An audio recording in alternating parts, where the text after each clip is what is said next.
There are moments in life that arrive without warning, moments you have stopped expecting but have never stopped hoping for.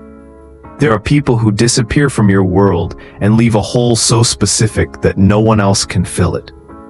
And sometimes, after months or years of silence, those people decide they cannot stay away any longer. They decide that whatever kept them distant no longer matters more than the need to see you again. This is a story about someone who has been preparing to return, about the courage it takes to come back after leaving, and about what happens when someone finally stops running. The story begins on a cold February morning, when Veronica was opening her small flower shop, arranging fresh roses in the window display, completely unaware that someone she had loved and lost 5 years ago was standing across the street, watching her through the glass. Gathering the courage to walk through that door and face everything they had left behind. Veronica was 33 years old and had built a life she was genuinely proud of. After years of chaos and heartbreak in her 20s, she had finally found stability. She owned a small flower shop in a quiet neighborhood, lived in a cozy apartment above the shop, and had a tight circle of friends who supported her. She had dated a few people over the years, but nothing serious. Part of her wondered if she was subconsciously comparing everyone to someone from her past. Someone who had meant everything to her. Someone who had walked away without explanation 5 years ago. That someone was Daniel. They had met when Veronica was 25 and working at a nonprofit organization that helped homeless youth. Daniel had been a volunteer, and they had connected instantly over their shared passion for helping vulnerable kids. What started as a working friendship had turned into something deeper, something that felt like coming home. They dated for 2 years, and those 2 years had been the happiest of Veronica's life. Daniel was thoughtful, creative, passionate about making the world better. He wrote poetry, played guitar, and had this way of looking at Veronica that made her feel like she was the most important person in the world. But Daniel had also struggled with severe depression and anxiety. He had been in therapy for years, trying to manage mental health issues that had roots in a traumatic childhood. There were good days and bad days, and Veronica had tried her best to support him through both. She had never minded the difficult days. She loved Daniel not despite his struggles, but as a whole person, flaws and pain included. She thought they would face everything together. But one day, Daniel disappeared. He left a note saying he needed to leave, that he could not be the partner Veronica deserved, that his mental health was deteriorating, and he did not want to drag her down with him. He said he was going to stay with family in another state and work on himself. He said he would reach out when he was better. The note was filled with apologies and love and pain. And then he was just gone. No phone calls, no emails, no social media presence. Nothing. Veronica had been devastated. She had tried to find him, to reach out to his family, but they told her Daniel needed space and that she should respect his decision. So she did. She respected his choice, even though it broke her heart. She grieved the loss of him like a death, because in some ways it was. The person she loved had vanished from her life, and she had no idea if he was okay, if he was alive, if he ever thought about her. 5 years passed. Veronica healed slowly, painfully. She built her flower shop as a way to create beauty in the world, to have something tangible and good to focus on. Flowers became her therapy, her meditation, her way of processing loss.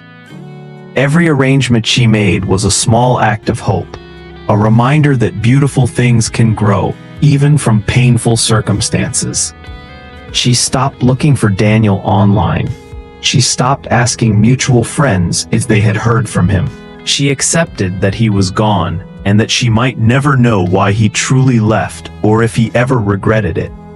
What Veronica did not know was that Daniel had never stopped thinking about her. Not for a single day in 5 years. He had left because his depression had become so severe that he had been having suicidal thoughts, and he was terrified that staying in Veronica's life would either destroy her or end in tragedy. He had checked himself into an intensive mental health treatment program, then moved across the country to live with his aunt, who was a therapist. He had spent 5 years doing the hardest work of his life. Therapy multiple times a week, medication adjustments, building coping mechanisms, confronting childhood trauma, learning to manage his mental health in sustainable ways. It had been brutal. There were setbacks and relapses. There were times when Daniel wanted to reach out to Veronica so badly it physically hurt. But his therapist had advised him not to contact her until he was genuinely stable.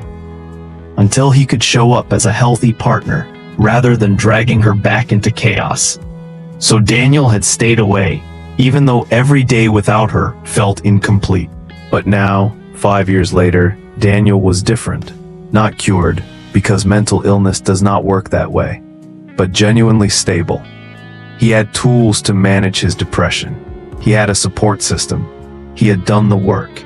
And he had reached a point where his therapist agreed that if he wanted to reconnect with Veronica, he was healthy enough to do so without it being destructive. For the past 6 months, Daniel had been planning this moment. He had moved back to the same city where Veronica lived. He had found out through careful research that she owned a flower shop. He had driven past it dozens of times, wanting to go in, but terrified of how she might react. Would she be angry? Would she have moved on completely? Would seeing him cause her pain? Would she even want to talk to him after 5 years of silence? Daniel had rehearsed what he would say 1,000 times. He had written letters he never sent. He had practiced conversations in his head. But every time he got close to actually walking through that door, fear stopped him. Fear that he did not deserve forgiveness. Fear that too much time had passed. Fear that the version of Veronica he remembered might not exist anymore. But this morning, standing across the street, watching Veronica arrange flowers with such care and grace, Daniel knew he could not put it off any longer. He had been delaying this for months, making excuses, telling himself he needed more time to prepare. But the truth was, there would never be a perfect moment. There would never be a time when he felt completely ready. He just had to be brave. Daniel crossed the street, his heart pounding so hard he felt dizzy. He pushed open the door to the flower shop, and a small bell chimed. Veronica looked up from the roses she was arranging, ready to greet a customer with her professional smile. But when she saw who was standing in her doorway, the smile froze on her face. Her skin went pale. She dropped the rose she was holding. "Daniel," she whispered, and it was not a question. It was a statement of disbelief, of shock, of 5 years of grief and confusion and unprocessed emotion, all hitting at once. "Hi, Veronica," Daniel said, his voice shaking. "I know I have no right to just show up like this. I know 5 years is an unforgivable amount of time to be gone without explanation. But I could not put off seeing you anymore. I could not go another day without trying to explain, without trying to tell you the truth, without giving you the closure I never gave you before." Veronica stood frozen for a long moment. Then she walked to the door, flipped the sign to closed, and locked it. She turned back to Daniel, her arms crossed over her chest protectively. "You have 5 minutes to explain why you think you have the right to walk back into my life after 5 years of nothing. 5 minutes to tell me why I should not ask you to leave right now." Daniel nodded. He understood her anger. He deserved it. "I left because I was falling apart mentally. I was having thoughts about hurting myself, and I was terrified that if I stayed in your life, something terrible would happen. I was terrified that you would watch me destroy myself, or that I would drag you down with me. So I left to get intensive help, and my therapist told me not to contact you until I was genuinely stable and healthy. And that took 5 years, Veronica. 5 years of therapy and medication and work and setbacks and slow, painful progress. I stayed away because I loved you too much to let you watch me at my worst. I stayed away because I wanted to come back to you as someone whole, someone who could be a real partner, someone who would not hurt you. I know that sounds like an excuse. I know it hurt you. But I need you to know, it was never because I did not love you. It was because I loved you too much to let my illness destroy us both. Veronica's eyes were filled with tears. You broke my heart, Daniel. You left me with nothing. No explanation, no way to reach you, no way to know if you were even alive. Do you know how many nights I lay awake wondering if you had killed yourself? Do you know how many times I blamed myself, thinking I had failed you somehow? You took away my choice. You decided what was best for me without asking me. You treated me like I was fragile instead of trusting me to support you through the hard stuff. I know, Daniel said, tears streaming down his own face. I know I was wrong. I have spent 5 years in therapy understanding exactly how wrong I was. I should have communicated. I should have given you a choice. I should have trusted you. But I was sick, Veronica. My brain was lying to me, telling me that everyone would be better off without me, and I made decisions from that broken place. I am not asking you to forgive me.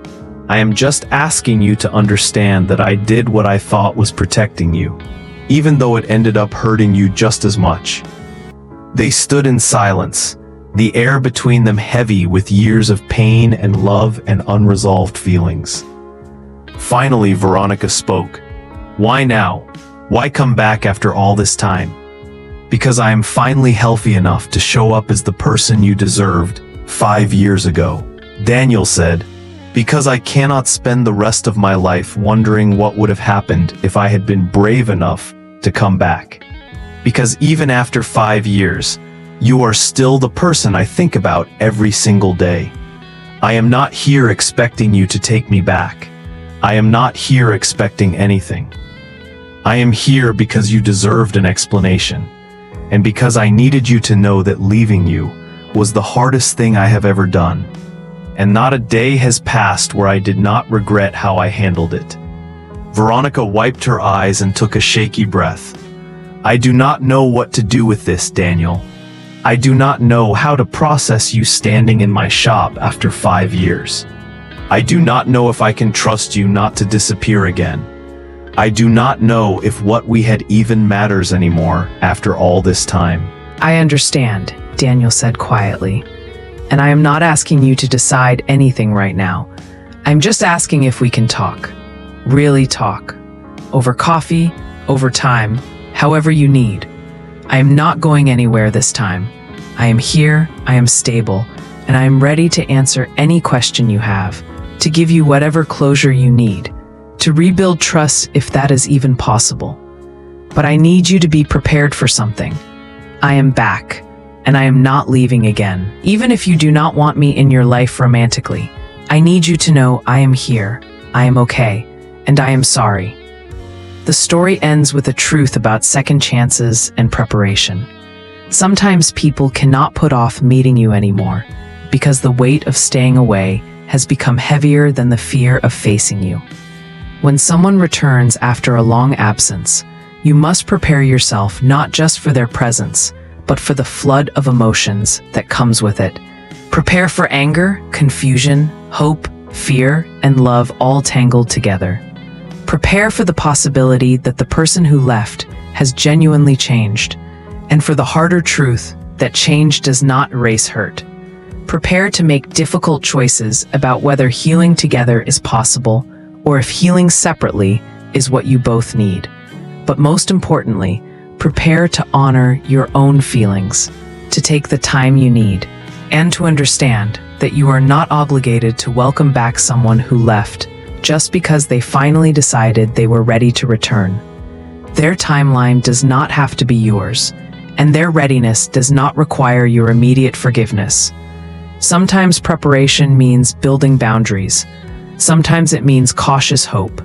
And sometimes it means simply being ready to finally close a chapter that has been left unfinished for far too long.